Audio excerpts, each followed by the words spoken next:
Kokios bus pagrindinės savaitės energijos, į ką labiausiai reikia atkreipti dėmesį jaučiams, mergeliams, ožiaragiams. Bendras savaitės fonas, pagrindinė savaitės energija. Pagrindinė jūsų nuotaika, jūsų nusiteikimas ateinančią savaitę. Kas ateina į jūsų gyvenimą? Darbai, jūsų veikla, finansai. Santykiai tiems, kas porose, kas jūsų laukia ateinančią savaitę. Vienišiems, kokia tikimybė susipažinti? Ką verta paleisti?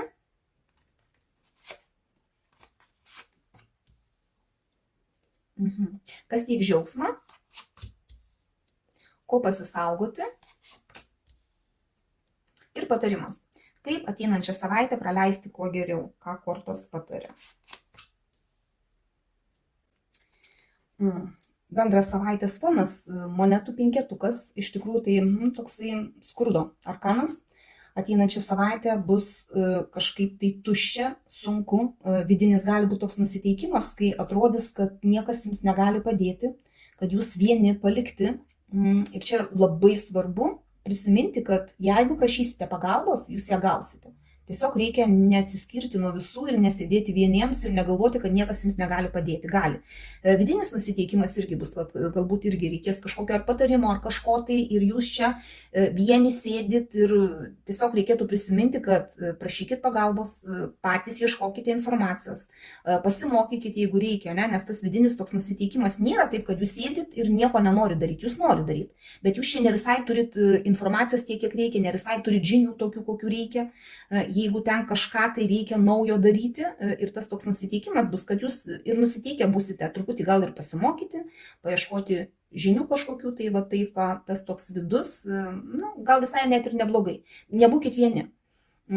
Kas ateina jūsų gyvenimo? Bokštas. Ateina kažkokia tai griūtis, gali būti piktumas kažkoks tai, kur taip netikėtai visai gali būti iš kažko, tai tiesiog gali būti netgi sugrius jūsų tas vienišumas, atsiskirimas nuo visų, irgi gali būti, kad galbūt jūs gausite pagalbą ir sugrius tą būseną, kad jūs esate vieni ir jums atrodo, kad niekas jums negali padėti. Tiesiog irgi galite tą įsivertinti, arba gali sugriūti kažkokie tai planai, kur jūs statėt, kūrėt, bet jie nedavė tinkamų rezultatų arba tiesiog nepavyko.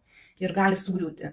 Kas liečia jūsų veiklą, jūsų darbus, būsite užsikrovę darbais, bandysite subalansuoti galbūt kelis darbus, kelias veiklas vienu metu arba išlaikyti kažkokį tai balansą tarp darbo ir tarp kažkokių tai kitų veiklų ar hobių savo, ar žmonių kitų, nes čia toksai laviravimo arkanas ir norėsit išlaviruoti kažkaip tai arba netgi per kelis darbus dirbsite ir ten bėgsite ir tiesiog norėsite suspėti ir ten. Tie, kas ieškote naujo darbo, irgi galite gauti netgi kelis pasiūlymus, tiesiog reikės bandyti išsirinkti, irgi gali būti toks variantas su pinigais, tai bus, šiaip savo, reikės laviruoti, kur tuos pinigus išleisti, nes nebus taip lengva, nebus taip paprasta. Kiek gausit, tiek ir turėsit išleisti čia, net ir tuo labiau, kad tas savaitės toksai fonas irgi toks truputį su finansais gali būti sunkoka. Daugumai taip gali būti. Nes čia, sakau, bendras kortų skaitimas, tai galbūt ne visiems tikrai tai bus, bet vieniems viena situacija, kitiems truputį kita. Toliau žiūrime, kas santykiai. Kas porose? Mėnulio arkanas. Gali būti daug kažkokių prisigalvojimų, baimių.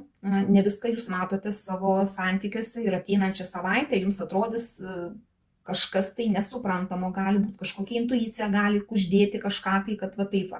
Čia gali būti tokių neiškumų.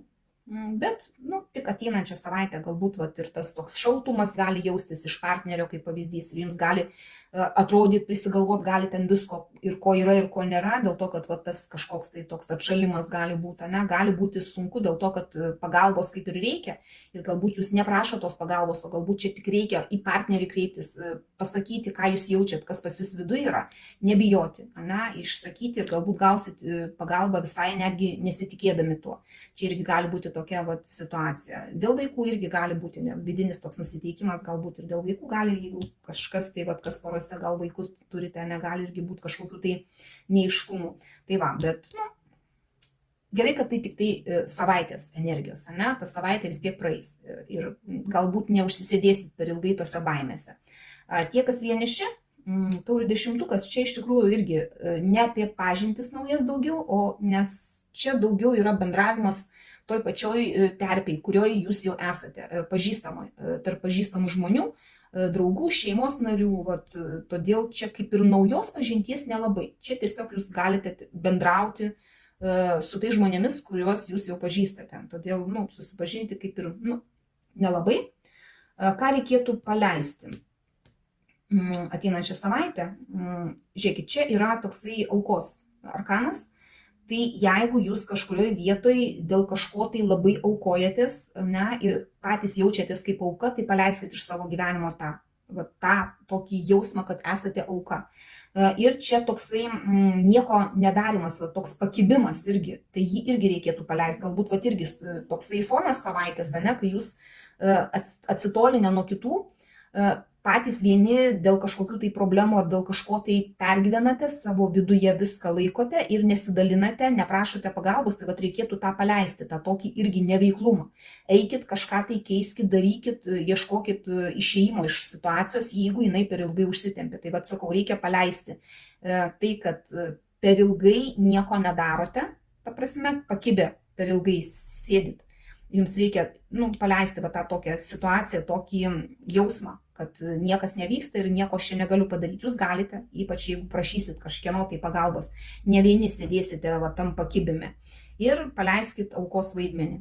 Nesiaukokit dėl kitų, jeigu matot, kad tai lipa per jūs, kiti žmonės, nevertina tos aukos.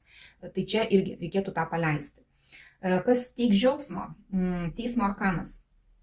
Galbūt priimsit kažkokį tai sprendimą, įvertinsit savo nueitą kelią, ta prasme, kas buvo, galbūt peržiūrėsite, nes čia toksai kaip inventorizacija jūsų gyvenimo.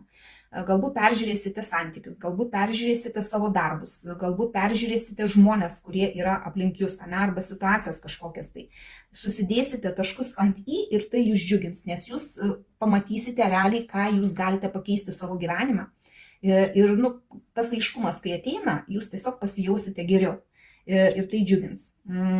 Ko pasisaugoti? Čia yra pabaigos arkanas, vadinasi, kažkurioje tai situacijoje nereikėtų užbaigti kažko tai, kas galbūt tęsiasi per ilgai. Patys nepapulkite tokias situacijas, kai kažkas kitas užbaigė, tarkim, ar darbus kažkokius tai, ar kažkokias tai situacijas. Čia reikėtų vengti, kad kažkas tai neįsmeigtų peilio į nugarą jums, nes čia irgi pabaigos toksai arkanas, ir patys nelyskite į kažkokias tai situacijas, kuriuose patys padedat tašką galutinį. Čia jums šito reikėtų pasisaugoti, nes ir bus, jeigu kažkokia pabaiga, galbūt pagal bokšto arkaną gali ateiti, kad kažkas tai griūna, tiesiog, griūna, tegu sugriūna, po griuvėsių vėl galima kurti kažką tai naujo. Tai tiesiog patys negriaukit, bet jeigu sugrius, tai ir nelaikykite įsikabinę to, kas sugriuvo, nes jeigu sugriuvo, vadinasi, nebuvo tvirtų pamatų ir, reikia kažką tai keisti, kažką tai daryti kitaip. Ir kaip patarimas, kaip savaitę praleisti geriau. Šeimos arkanas, kolektyvo arkanas, galbūt šeimoje praleisti laiką, galbūt bendrauti su šeimos nariais, su vyresniaisiais šeimos, patarimo paprašyti, arba, galbūt ir pagalbos iš vyresnių savo šeimos narių, iš savo giminės narių paprašyti, kolektyvo, nebūtinai gali būti, galbūt ir darbo kolektyvas gali būti, pagal šitą arkaną. Tiesiog būkite tarp žmonių, nebūkite vieni pagal savaitės foną, tai čia tas toksai vienišumas, kai jūs esate vieni ir galvojat, kad niekas jums negali padėti, tai yra pats blogiausias variantas. Jums reikia tiesiog būti su žmonėm, prašyti patarimo, prašyti pagalbos, gausit ją ir būti tarp žmonių. Tai tokia savaitė.